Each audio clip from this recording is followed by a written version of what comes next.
picture a scene, straight out of a classic detective novel. Our investigator, let's call him Medlock Holmes, arrives at what appears to be just the absolute simplest of all investigations. Right, the open and shut case. Exactly. So a patient is sitting quietly in this elegant, dusty Victorian library. There are no voices echoing from the shadows. There are no grand delusions of persecution, no obvious distress at all. To a casual observer or a family member, they look perfectly fine. Yeah, and maybe even to a first-year psychiatry registrar. Yeah. The patient's schizophrenia seems beautifully, perfectly controlled. This looks like a massive clinical victory, honestly, because the hallucinations have vanished. Spot on. But as Holmes watches, something feels just profoundly wrong. The patient, they repeatedly lose track of conversations halfway through a sentence. Simple instructions have to be repeated over and over. Right. Everyday functioning is just falling apart. Exactly. Holmes notices that bills on the desk remain unpaid. Appointments are forgotten. Books are taken down from the shelves, read, and then put back without a single word being remembered. Which means employment is slipping away, day by day. Even though the psychosis is completely gone. And Holmes realizes that the greatest mystery of schizophrenia is not always what can be seen. Sometimes it is what can no longer be thought. I mean, that is just a brilliant way to frame the reality of this condition, because psychiatry at its core is the study of how the brain, the mind, and our experiences interact, and crucially, how that intricate process can go wrong. And we usually only focus on the loudest parts going wrong, right? Absolutely. When you hear the word schizophrenia, the public imagination, and honestly, a massive portion of medical training, it just fixates entirely on the dramatic breaks from reality. We are trained to look for the loud symptoms. We are. But as your Holmes metaphor illustrates, if we stop our investigation there, we completely miss the true engine of long-term disability. So, welcome to the deep dive. Today, we are immersing ourselves in the invisible architecture of schizophrenia. We are looking directly at neurocognition. And our goal today isn't just to, memorize a list of deficits from a textbook. No, definitely not. If you are a clinician, a trainee, or just someone who is fascinated by the human mind, we want to build a real mental model of what is actually happening in the brain. You want to understand why a person who no longer hears voices still cannot manage to live independently. To do that, we have to look at that Victorian library a bit differently. Imagine it transforming into the Hall of Forgotten Connections. Okay, I like that. The Hall of Forgotten Connections. Yeah. So every shelf in this library represents a different cognitive ability essential for daily life. When the illness takes hold, those shelves don't just collapse in a dramatic, fiery explosion like they do during a florid psychotic episode. Right. It's not a sudden demolition. No. Instead, the books on those shelves slowly become harder to reach. The text on the pages blurs. The pathways between the different sections of the library, they just grow overgrown and tangled. This cognitive erosion, it isn't just some minor side effect, is it? Not at all. It is the absolute core feature of the illness. I want to start by just grasping the sheer magnitude of this problem, because the numbers are staggering.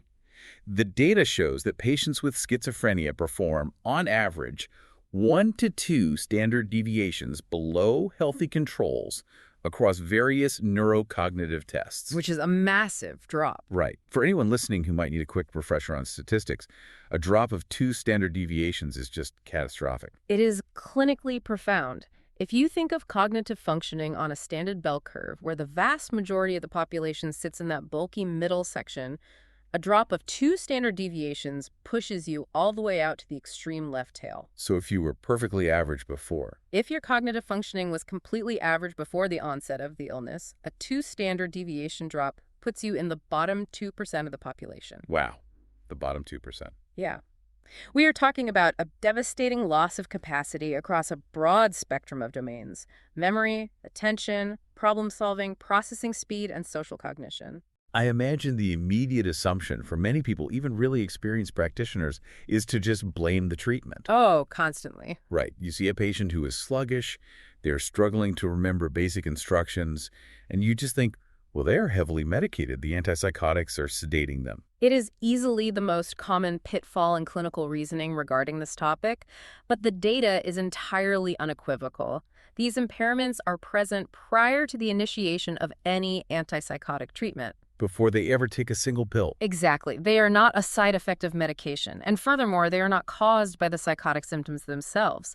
The cognitive deficits exist entirely independently of the hallucinations or delusions. Okay, wait, I have to push back on that a bit because it seems entirely counterintuitive. Go for it. If someone is experiencing a absolutely terrifying delusion, or they are hearing voices commanding them to do horrific things, how could that not shatter their ability to concentrate on a memory test?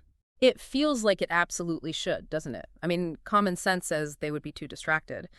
But when we look at large-scale, rigorous assessments of patients who are acutely psychotic, but still cooperative enough to actually complete the testing, their cognitive scores do not fluctuate in tandem with their psychosis. That is wild. The severity of the hallucinations simply does not correlate with the severity of the cognitive deficit. We will dive much deeper into the exact evidence for this later on, but for now, the crucial takeaway is that cognition and psychosis are running on two parallel, largely independent tracks in the brain. And when you look at functional outcomes, whether someone can actually hold a job, manage their own finances, or succeed in rehabilitation programs, it's the cognitive track that predicts success, not the psychosis track. Entirely. You can completely clear a patient's hallucinations with medication, but if their working memory remains in the bottom second percentile, they will still struggle to navigate a simple trip to the supermarket. Which brings up a massive structural paradox in how we even categorize this illness today. Yes, the diagnostic manual issue. Right, because the source material highlights that this profound neurocognitive impairment was heavily emphasized by Emil Kraepelin and Eugen Bleuler over a century ago. Kraepelin literally called the illness dementia praecox. Exactly, a dementia of the young. He saw the cognitive decline as the defining feature. Yet, over 100 years later, cognitive impairment is still not a formal diagnostic criterion for schizophrenia in the DSM-5 or the ICD-11. It is a glaring omission that frustrates so many researchers and clinicians. It feels absurd. It's like a cardiologist diagnosing a heart attack based solely on whether the patient complains of chest pain while officially ignoring the EKG reading. That is a very fair analogy. So why did the field lose its way on this? If it's the core driver of disability, why is it relegated to a routine assessment in Section 3 of the DSM-5 rather than serving as a core diagnostic pillar? To understand that, you really have to look at the history of psychiatric diagnostics. In the mid to late 20th century, the field desperately needed reliability. Different psychiatrists in different countries were diagnosing schizophrenia based on entirely different criteria. It was basically the Wild West of diagnosis. It was. So, to fix this, the architects of the modern diagnostic manuals prioritized symptoms that were highly observable, dramatic, and readily distinguishable from other conditions. Hallucinations and delusions fit that bill perfectly. Because they are easy to spot. Exactly. They are easy to ask about, easy to observe, and critically, they were the exact symptoms that the newly discovered antipsychotic medications were successfully treating. Ah, so we shaped the definition of the disease around what our drugs could fix rather than what the disease actually was. That is a very astute way to put it, yes. Cognition is much harder to measure in a standard 15-minute clinical interview. You can't just ask a patient, how is your processing speed today? They wouldn't even know how to answer that. No. You need rigorous neuropsychological testing. However, there is a major shift occurring right now. The field is finally recognizing that ignoring cognition means ignoring the patient's actual lived reality. Even though the formal diagnostic criteria are lagging, the DSM-5 now includes quite extensive discussions of cognition in its text. The consensus is finally getting clear. It is. If we want to actually treat the disability, neurocognition must be a primary target. Okay, I want to dig into the roots of this invisible engine, starting with the genetic and biological underpinnings. The source provides a heritability estimate in H-squared value of 0.25 to 0.40 for these cognitive deficits in schizophrenia. Which means up to 40% of the variance in cognitive impairment is directly driven by genetics. And we see this genetic blueprint really clearly when we look at the families of patients, don't we? We do. First-degree relatives, so parents or siblings who do not have schizophrenia and have never experienced a single day of psychosis in their lives, they still demonstrate mild to medium impairments on a variety of neurocognitive measures compared to the general population. That is fascinating. Yeah. Because it implies the cognitive vulnerabilities are inherited directly, not just as a sort of byproduct of inheriting the disease as a whole. Precisely. And the most striking evidence for this comes from studies of monozygotic or identical twins. Oh, twin studies are always the gold standard here. They are. So imagine a pair of identical twins where one has a formal diagnosis of schizophrenia and the other does not.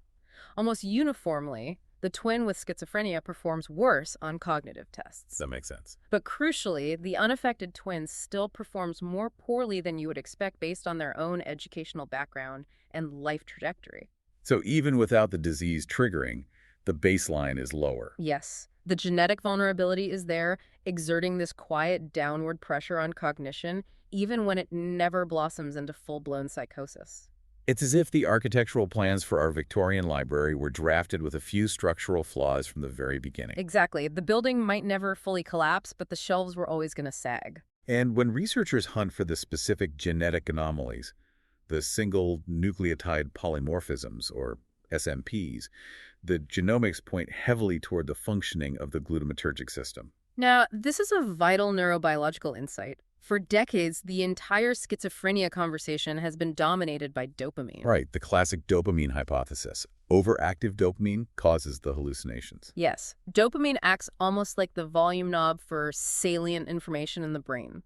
When it's turned up too high, the brain attributes immense meaning to random background noise, which results in delusions and hallucinations. But dopamine doesn't actually build the architecture of the brain, does it? No, it doesn't. When we look at the genetics of the cognitive architecture, the actual structural integrity of the neural networks, the glutamatergic system takes center stage. How exactly does glutamate differ from dopamine in this context? Let's break that down for the listener. Sure. Glutamate is the brain's primary excitatory neurotransmitter. It is responsible for fast, point-to-point communication between neurons, and it is absolutely essential for synaptic plasticity. Which is how we learn. Exactly. It's the brain's ability to strengthen or weaken connections based on experience, which is the physical basis of all learning and memory. If the glutamatergic system is genetically compromised from birth, the very foundation of how the brain wires itself during development is fundamentally faulty. Which perfectly sets up the longitudinal course of this illness. I want to walk through how this plays out over a person's life, because the textbook highlights these incredible follow-back studies. I was honestly amazed reading about these. They are some of the most powerful epidemiological tools we have. Right. Researchers identify adult patients with schizophrenia, and then they dig back into their childhood records. They look at school reports, military draft tests, things from years or decades before anyone knew they were going to get sick. The scale of these studies gives us a remarkably clear and, frankly, somewhat heartbreaking timeline. Take the UK National Survey of Health and Development Study. Okay, what did they find? They tracked over 5,000 people from birth. The children who eventually developed schizophrenia as adults already had lower educational test scores in verbal, nonverbal, and math assessments at every single age they were tested compared to their peers who didn't develop the illness. Every single age. That's incredible. And then there's the Swedish Army conscript study, which looked at 50,000 18-year-old males, or the Israeli draft board data, which I found particularly compelling. Yes, the Israeli data is incredibly robust. Because in Israel, it's compulsory for all 16 and 17-year-olds to undergo pre-induction assessments for military service. And that data revealed that adolescents who were later hospitalized for schizophrenia already demonstrated significant neurocognitive impairments at age 16. Before any psychosis. Right. Those deficits, combined with poor organizational ability and social isolation, heavily predicted who would eventually develop a psychotic disorder. What all these follow-back studies prove is that the cognitive decline is inherently neurodevelopmental. It typically begins with mild, subtle, premorbid deficits in early childhood. The child might just seem a bit slower to hit certain milestones or struggle slightly more in school. But then, as we see in data from the Iowa Test of Basic Skills, something really dramatic happens during adolescence. Yes, the critical window. It's usually between grades 8 and 11, right? Mm-hmm. There is a notable sudden drop in their cognitive test scores relative to their peers. Exactly. Adolescence is a period of massive synaptic pruning in a normal brain. The brain is essentially clearing out unused neural connections to make the remaining networks much faster and more efficient. It's upgrading the hardware. Yes, and this process is highly dependent on that glutamatergic system we mentioned earlier. In schizophrenia, it appears this pruning process just goes awry. It's overzealous or disorganized. The drop in cognitive scores happens right as this neurodevelopmental reorganization is supposed to occur. So they lose ground exactly when they should be gaining it. Precisely. By the time the patient experiences their first psychotic episode, which is usually in their late teens or early 20s, the neurocognitive impairment is already severe. In fact, the magnitude of the deficit at the first episode is often nearly identical to what you see in patients who have had the illness for 20 years. Okay, that brings up a vital clinical question, and it's one that terrifies families when a loved one is first diagnosed. I know exactly what you're going to ask. Right. Does the brain keep deteriorating? Are the books in our metaphorical library just going to keep catching fire year after year until nothing is left? Is this basically like Alzheimer's disease? It is so crucial to dispel that fear. While Kripalin originally called it a dementia, we now know that it is not, generally speaking, a progressive neurodegenerative process like Alzheimer's. Okay, that is a huge relief. It is. Once that first psychotic episode hits, the cognitive deficit remains remarkably stable over time for the vast majority of patients. The early developmental drop happens, the damage is done, but then a plateau is reached. The decline largely stops. But reading through the research, there seems to be a major caveat to that stability. The plateau holds, assuming the patient stays well. But what happens during a relapse? Ah, yes. This is where clinical management becomes a matter of neuroprotection. While the illness isn't inevitably progressive, acute exacerbations, relapses into active psychosis are biologically toxic. Toxic in what way? When a patient discontinues their medication, suffers a full relapse, and then has to be restabilized, we see measurable physical damage. Neuroimaging shows a loss of white and gray matter volume alongside an enlargement of the cerebral ventricles, which are the fluid-filled spaces in the brain. So it's like every time a fire of psychosis breaks out in the library, even if the clinical team manages to put it out with medication, the water damage permanently ruins a few more shelves of books. That is a very apt, very sobering analogy. And some longitudinal studies correlate these progressive changes in brain volume with a further worsening of executive functioning. And what about as the patients get much older? In older adults, particularly those with a lifetime of poor clinical outcomes, decades spent in highly restrictive, unstimulating environments, or those suffering from severe tardive dyskinesia, you might eventually see a gradual neurocognitive decline that begins to resemble a true dementia towards the very end of life. Let's clarify tardive dyskinesia for a moment. Just for the listeners, that's a movement disorder, right? Characterized by involuntary repetitive movements, usually of the face, mouth, or limbs. Correct. It is a long-term complication caused by prolonged exposure to dopamine-blocking antipsychotic medications. The presence of severe tardive dyskinesia often correlates with greater cognitive impairment. Because they both reflect brain damage over time. Exactly. They both reflect cumulative structural and functional damage to the brain's networks over decades. So, just to summarize, the overarching model for most patients is this: early, mild neurodevelopmental impairment, then a steep drop during adolescent brain pruning, severe deficits by the first psychotic break, and then stability so long as we can prevent the toxic fires of relapse. That is exactly it. That is the timeline of the invisible engine. Okay, to really understand what it feels like to live with this, to understand exactly what is breaking down in that library, I want us to walk through the specific cognitive domains. The matrix consensus is perfect for this. Yes, the source material uses MATRIX. That stands for Measurement and Treatment Research to Improve Cognition in Schizophrenia. It's basically an initiative that mapped out the key domains of cognitive deficit to give researchers a standardized way to measure them. It gave the entire field a shared language. So let's explore these areas, starting with what might be the most fundamental hurdle of all: processing speed. Processing speed is increasingly viewed as the core deficit. It is the absolute foundation upon which almost all other cognitive functions rest. We often measure it using tests like the digit symbol test. Walk us through what that test actually looks like for a patient. Sure. In this assessment, a patient is given a key where numbers 1 through 9 correspond to simple geometric symbols. They are then given a page filled with rows of numbers and asked to draw the corresponding symbol under each number as quickly as they can within a set time limit, usually 90 seconds or 2 minutes. I mean, it sounds incredibly simple, almost trivial. It does sound trivial, but it places a massive demand on the brain's ability to coordinate visual scanning, working memory, and motor output rapidly. And the results are profound. How profound? Well, look at the Ng-M Katie trial. This was a massive landmark study looking at over 1,300 patients in real-world clinical settings. The digit symbol task accounted for more variance in the overall composite cognitive score than any other single measure. It is consistently the strongest neurocognitive discriminator between patients with schizophrenia and healthy individuals. I think the best way to understand this is to use a technology analogy. Let's hear it. Imagine trying to run modern, high-end software on a computer where the internal clock speed is just slightly dialed down. The computer isn't broken, the hardware works, the screen turns on. But by the time it finishes rendering frame 1 of a video, the rest of the world is already on frame 3. That captures the lived experience perfectly. The outside world is racing ahead while the mind is just struggling to keep pace. Right. If you are having a conversation, the next sentence arrives before you fully decoded the meaning of the previous one.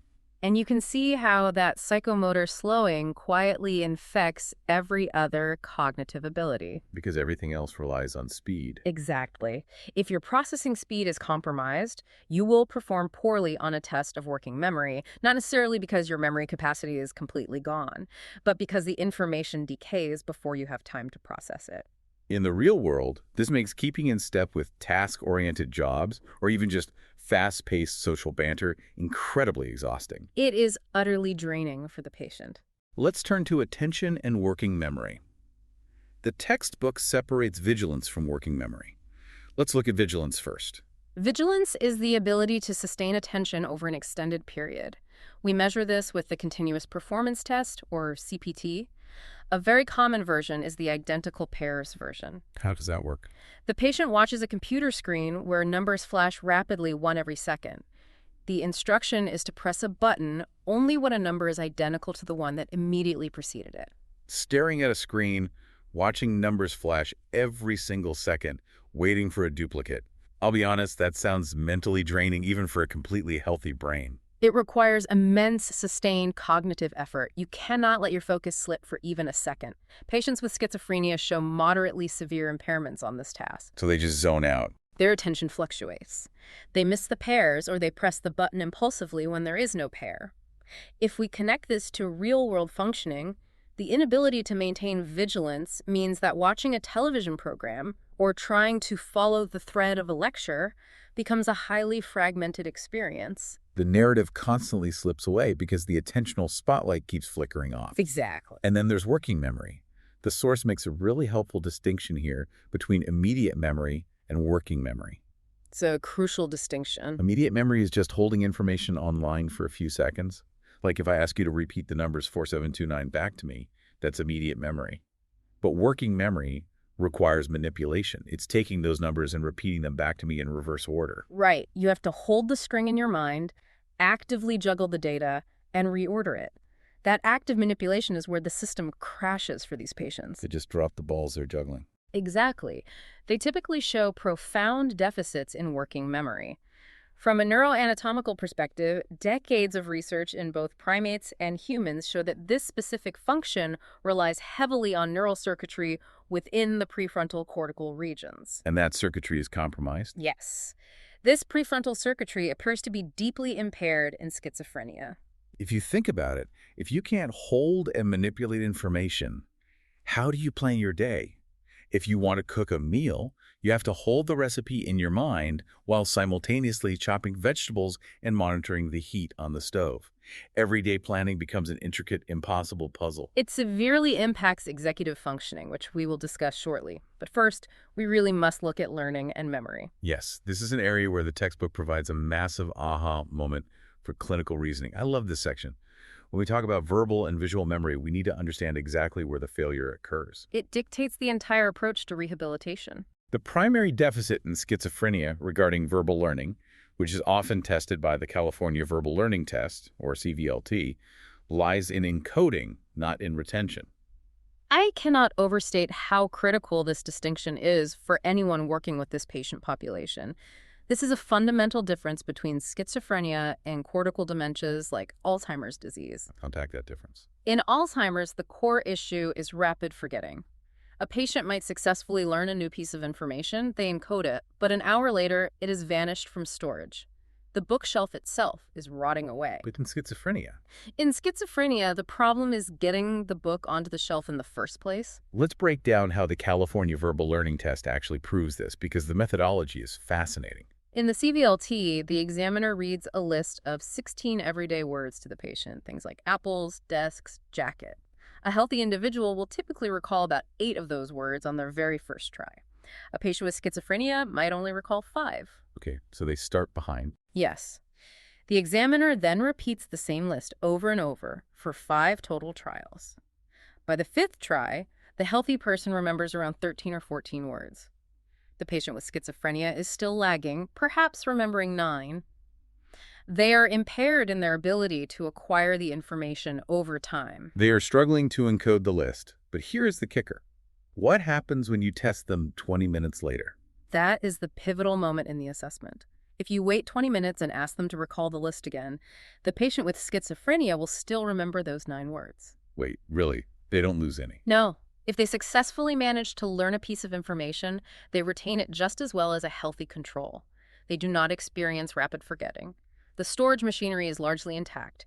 It is the acquisition machinery that is faulty. Think about what that means for rehabilitation. If a clinician assumes the patient simply has a bad memory, like an Alzheimer's patient, they might just give up on teaching them new life skills altogether. Which is a tragic mistake. Because the deficit is in encoding, it means the patient absolutely can learn. It just requires a completely different approach. More repetition, smaller chunks of information, a highly structured environment, and a much, much slower pace. You have to help them force the book onto the shelf. Precisely. Once it is there, it usually stays there. Let's move to the next major matrix domain, executive function. This involves reasoning, problem-solving, and cognitive flexibility. And the gold standard for measuring this is the Wisconsin Card Sorting Test, or WCST. A classic neuropsychological test. Walk me through what a patient actually experiences during this test. The WCST is fundamentally a test of adaptability. The patient is presented with 4 key cards, each displaying different shapes, colors, and numbers of shapes, for example. 1 red triangle, 2 green stars, 3 yellow crosses. They are then given a deck of cards and told to match each card from the deck to one of the key cards. But crucially, they are not told the rule for matching. Right, they are not told the rule. So they just have to guess. At first, yes. The examiner only says right or wrong after each attempt. Through trial and error, a healthy person quickly figures out the rule. Let's say the unstated rule is to match by color. They start placing all the red cards together, all the green cards together, and the examiner keeps saying, right. Okay, they've solved the puzzle. But then, without any warning whatsoever, the examiner changes the rule. Now, the cards must be sorted by shape. When the patient places a red circle under a red triangle expecting praise, the examiner says, wrong. So the healthy brain registers the error, realizes the paradigm is shifted, and says, okay, color isn't working anymore. Let me try matching the circles with the circles. They adapt. Exactly. They flexibly shift their strategy. But patients with schizophrenia profoundly struggle with this transition. They will often continue to sort by the old rule color even after the examiner repeatedly tells them they are wrong. They get stuck in the previous pattern. In neurology and psychiatry, we call this phenomenon perseveration. Yes, it's a complete failure to update one's behavior in response to negative feedback. And we see identical perseverative errors in patients who have suffered actual physical trauma to their frontal lobes, right? We do.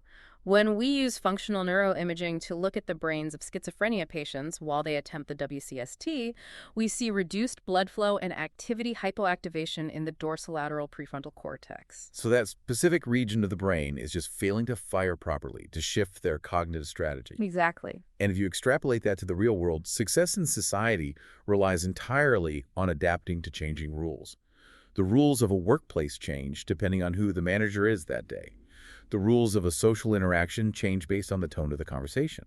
Perseveration makes navigating that fluid reality incredibly rigid and frustrating for the patient. It does. Executive function also encompasses verbal fluency. The textbook breaks this down into 2 types: phonologic fluency and semantic fluency. Let's define those quickly.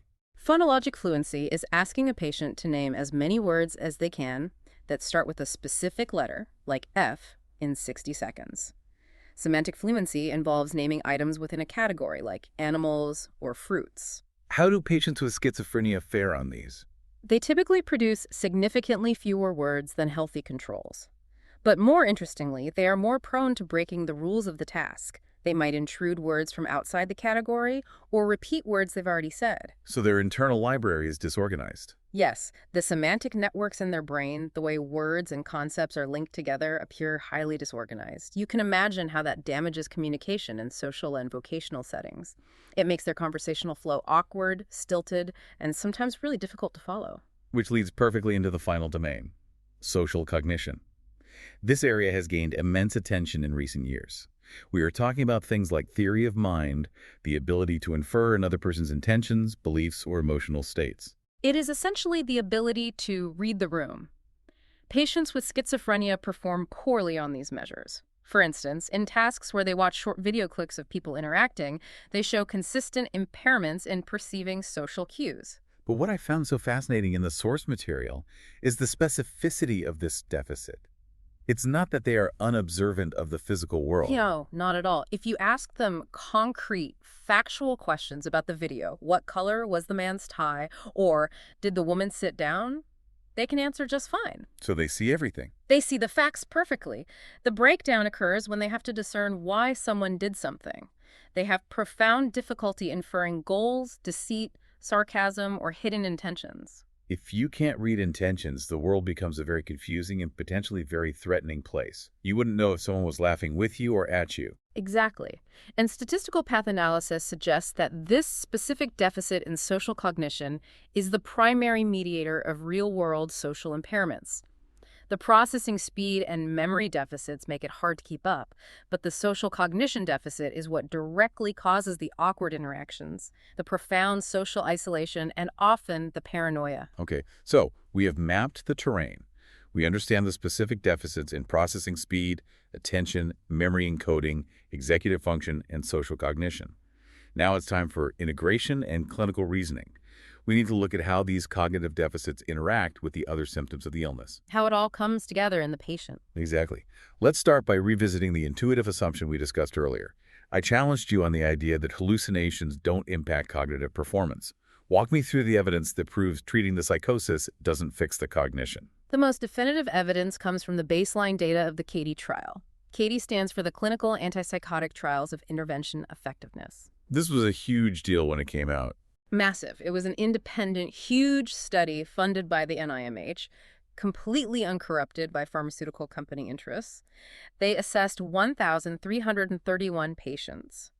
The researchers looked at the severity of the patient's positive symptoms, how intense their hallucinations and delusions were on the actual day of testing, and mapped that against their cognitive test scores. Around the result. The correlation was near zero. Zero. Near zero. The statistical p-values were greater than 0.05, meaning there was absolutely no meaningful relationship whatsoever, despite the tremendous statistical power of a 1,300-patient cohort. You might think, well, maybe the patients who were hallucinating really badly just couldn't take the test, so they were naturally excluded from the data. That is a very logical critique, but the data refutes it. Fully 91% of the patients in that trial were able to complete the comprehensive neurocognitive battery. We are talking about a broad, all-comer sample of real-world patients. Even while hearing voices, they sat down and completed the tests. Yes, and the voices they were hearing simply did not correlate with their processing speed or their working memory capacity. That is a profound clinical insight, because it means that if a 24-year-old patient comes into the ward and their delusions completely remit after 8 weeks on an antipsychotic, the clinician should expect absolutely no natural improvement in their neurocognitive functioning. None. The cognitive impairment operates independently. If you only treat the psychosis, you leave the engine of disability entirely untouched. Okay, so cognition is disconnected from positive symptoms. But when we look at negative symptoms, the dance becomes much more complex and intertwined, doesn't it? It does. Negative symptoms include things like poverty of speech, blunted affect, and motor retardation. There seems to be an obvious measurement overlap here. Right. For example, if a patient has profound poverty of speech, they speak very little and use short, empty phrases, they're inherently going to score poorly on a verbal fluency test that asks them to generate words quickly. Exactly. Or, if a patient suffers from severe psychomotor retardation, they will inevitably perform poorly on the digit symbol test, which requires them to rapidly write symbols with a pencil. Impaired motor skills lie at the core of both the negative symptoms and the cognitive test outputs. But the relationship with motivation, what psychiatrists call avolition, is where we really need to pause and think. As a clinician or a family member, you watch a patient fail a cognitive test or give up on a job application halfway through, and the immediate assumption is they just don't care. They lack the motivation to try. It is an incredibly pervasive and deeply stigmatizing assumption. But we have physiological data that proves it wrong. The source highlights pupillary response studies. Explain how pupil dilation relates to this, because this blew my mind. The autonomic nervous system provides us with involuntary markers of cognitive effort. When healthy individuals engage in a mentally taxing task like complex mental arithmetic, their pupils naturally dilate. The harder their brain is working, the wider the pupil gets. Precisely. Researchers use this to test the lack of effort hypothesis in schizophrenia.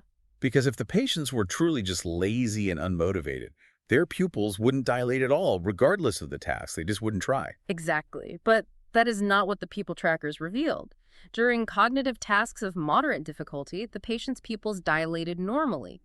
The autonomic response showed that they were putting forth a normal, healthy amount of effort. They were trying just as hard as the healthy controls. So what happens when the task gets really hard?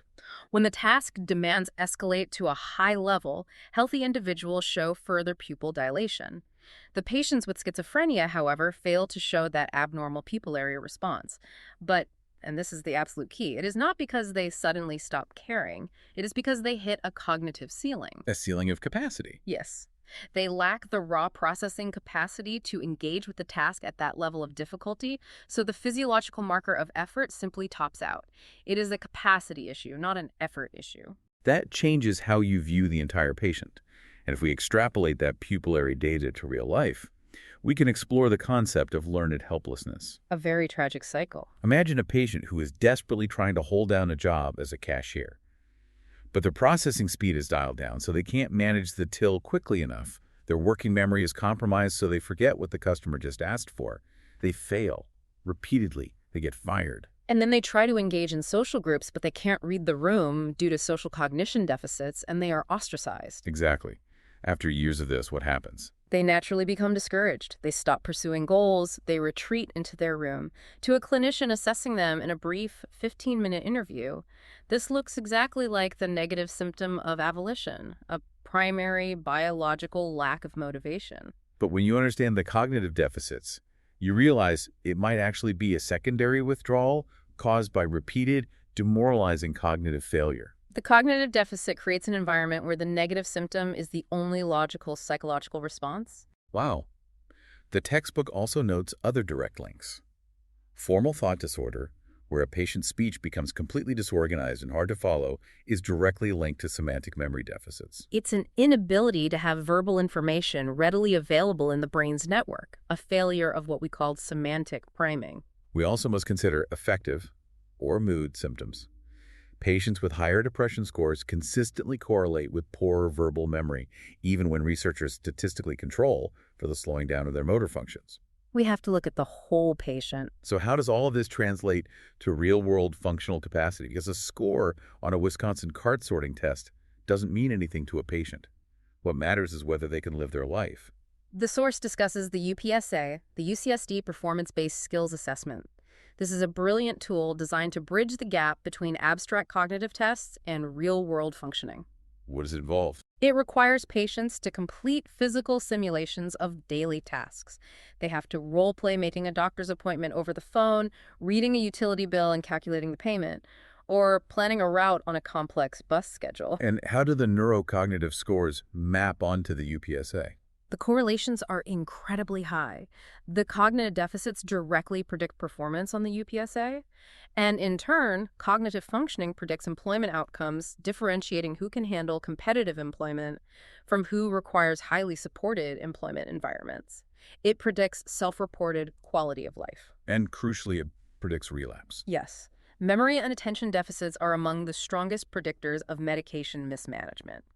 Think about the sheer complexity of managing a psychiatric medication regimen. It's not easy for anyone. No. You have to remember if you took your morning dose, you have to monitor your supply, organize your week to visit the pharmacy, and remember the doctor's instructions. If your working memory and vigilance are severely impaired, you will inevitably fail at this task. And when you fail to take the medication, you relapse into psychosis. And since we know from the Katie trial that the medications don't impact the cognitive deficits, the causation can only run one way. The cognitive impairment causes the poor compliance, which causes the relapse. Exactly. Furthermore, cognitive deficits related to executive functioning and problem solving directly affect a patient's ability to seek treatment for other medical comorbidities. Physical health issues. Right. They might ignore a festering wound or fail to manage their diabetes because they simply cannot organize the steps required to seek medical care. This leads to significantly higher rates of new onset medical problems and early mortality, especially as the patients age. Which brings us to the most frustrating part of the chapter, and frankly, the most frustrating part of psychiatric care: treatment and interventions. If cognition dictates whether a patient lives independently, keeps a job, and remembers to take their meds, how do we treat it? Let's review the history of pharmacology here, because it is essentially a story of failure and false hope. It is a sobering history. For decades, throughout the 60s, 70s, and 80s, patients were treated with large doses of first-generation, typical antipsychotics like haloperidol or chlorpromazine.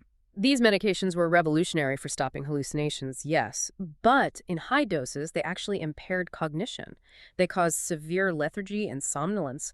Moreover, they caused extrapyramidal symptoms, profound stiffness, tremors, restlessness. And to counteract those physical side effects, clinicians prescribed anticholinergic medications like benztropine. Yes, and acetylcholine is a neurotransmitter absolutely critical for memory formation. By heavily prescribing anticholinergics to stop the tremors, psychiatrists were inadvertently plunging their patients into deeper medically induced memory impairment. The pharmacological burden on the patient's cognition was immense. It was a double whammy. The disease eroded their memory and the side effect pills burned down whatever was left.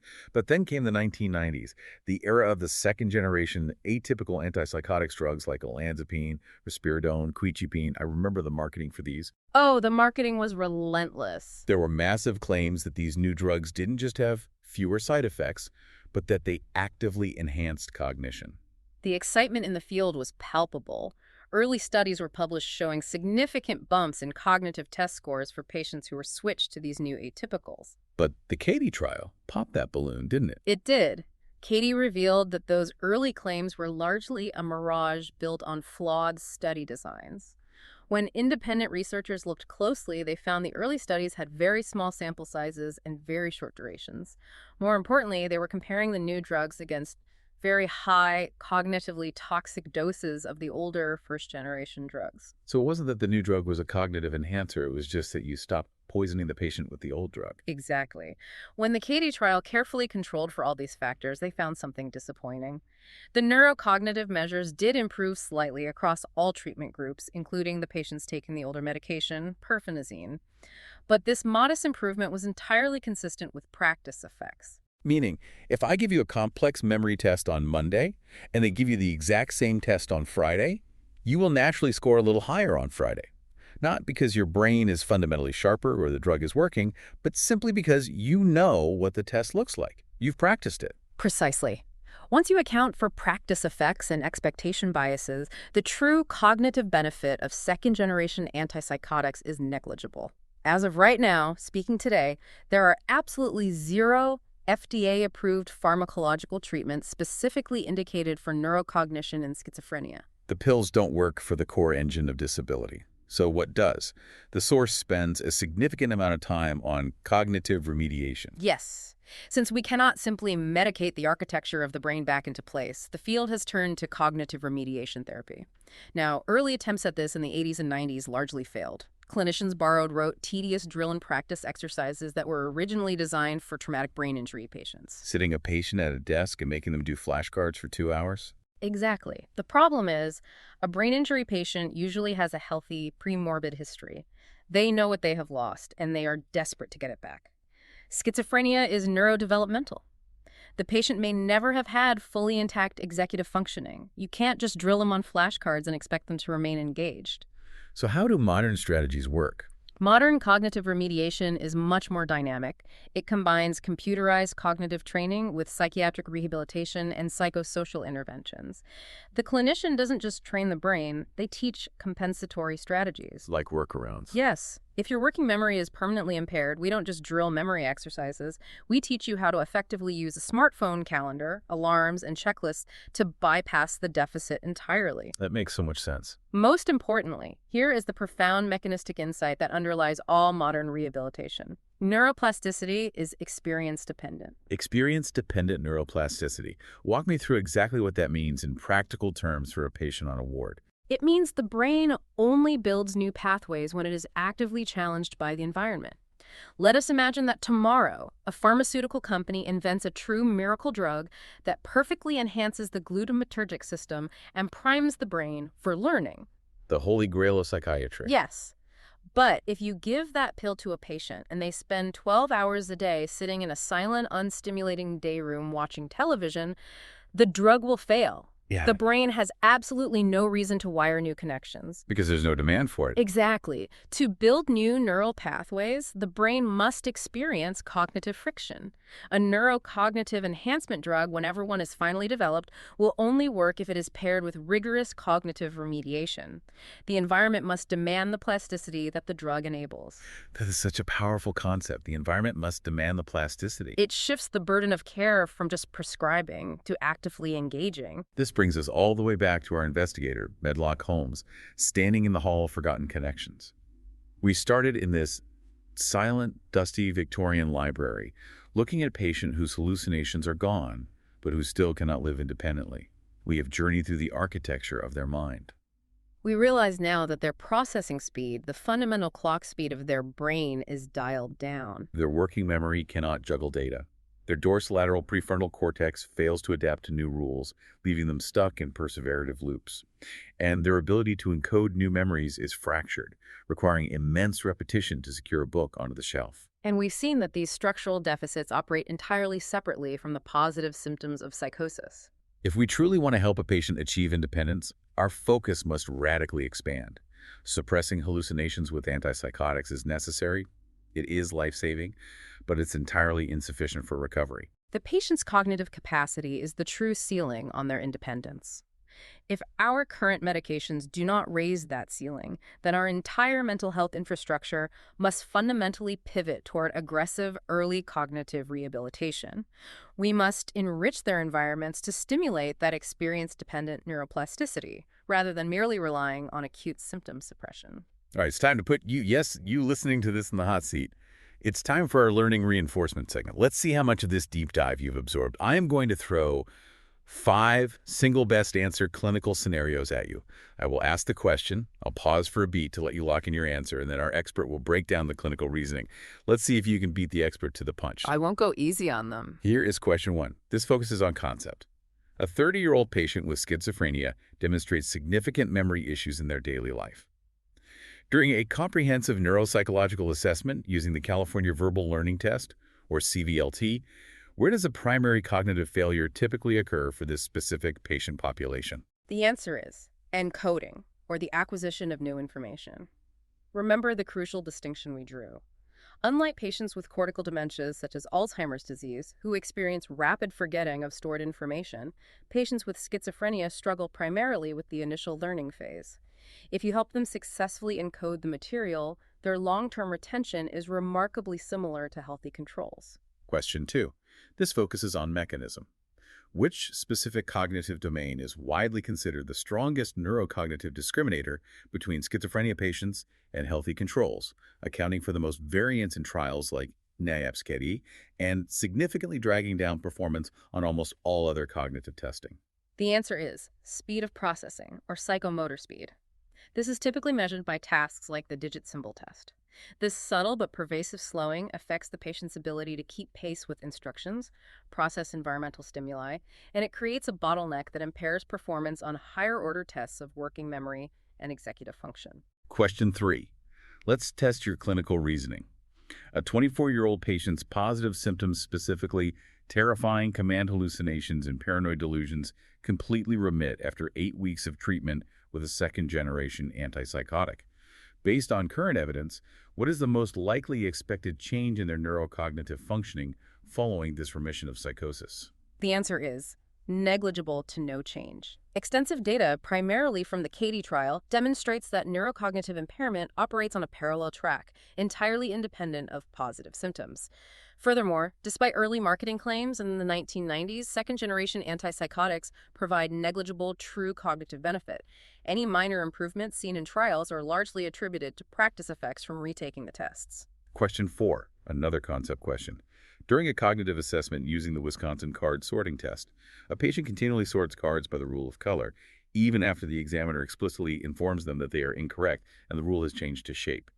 What is this clinical phenomenon called, and what specific region of the brain is implicated in this failure?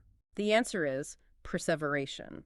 And the implicated region is the dorsolateral prefrontal cortex. This phenomenon demonstrates a profound failure in executive functioning, specifically the inability to adapt to changing rules and negative feedback, which correlates directly with functional hypoactivation in those dorsolateral prefrontal regions. Finally, question 5. Clinical reasoning on a natural history of the illness. Follow-back studies, such as the comprehensive analyses using the compulsory Israeli draft board pre-induction assessments, demonstrate which of the following regarding the natural history of neurocognition in schizophrenia. The answer is significant neurocognitive deficits are present in adolescence, preceding the onset of the first psychotic episode. These longitudinal studies proved that neurocognitive impairment, often dropping sharply during adolescent brain pruning, is a powerful predictor of future hospitalization. It establishes cognitive decline as a core, pre-morbid neurodevelopmental feature, rather than a consequence of later psychosis or medication side effects. Brilliant. If you want to solidify these concepts and truly master the material, we highly direct you back to Chapter 12.10 of Kaplan and Sadok's comprehensive textbook of psychiatry to read alongside this discussion. As we turn off the lights in the Hall of Forgotten Connections today, I want to leave you with one final provocative thought to mull over. I love these. We've spent this hour establishing that cognition is the true independent engine of disability and schizophrenia, present long before the first hallucination.